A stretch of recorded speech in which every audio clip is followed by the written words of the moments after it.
Passejades com esta són més saludables a Torrent, ja que l'Ajuntament ha destacat 4 rutes per a cuidar-se al màxim. 4 rutes que inclouen consells per a fer esport amb seguretat, màquines d'exercicis per a majors i alguna que altra sorpresa. El que han fet és ficar una sèrie d'indicacions, sobretot a l'hora de fer exercicis i de formes de que la gent prenga com té que caminar, com té que fer una parada en un moment, com utilitzar la maquinària que n'hi ha per el camí. I després, això sí, al final n'hi ha una bàscula, al principi i al final, per a que uno se autorregule i sàpiga si al final ha caminat prou o té que seguir caminant.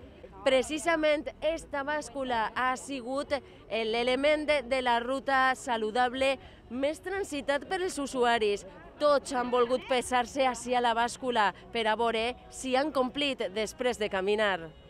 El consistori ja ha inaugurat unes rutes que són absolutament saludables. Són consells que s'ha fet per personal sanitari, per metges, fisioterapeutes i gent que d'alguna manera treballa també en gent deportista i te diu de quina forma se tenen que anar fent aquests exercicis, els descansos, la forma de respirar.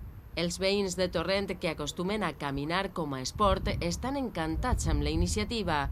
Rutes marcades que ayuden a hacer sport. Eso está muy bien porque vamos andando y vemos ya los kilómetros que tenemos y vamos diciendo, mira, ya hemos andado 2 kilómetros, 3 kilómetros. Está bien eso, sí, nos ha gustado. A lo mejor te motiva más para hacer la ruta, aunque hay mucha gente que la hace, pero siempre habrá gente que a lo mejor al ver esto pues le motive más para hacerlo.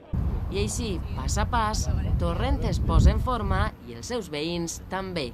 Tenen al voltant de 20 quilòmetres de rutes saludables per fer exercici amb seguretat i controlant el pes.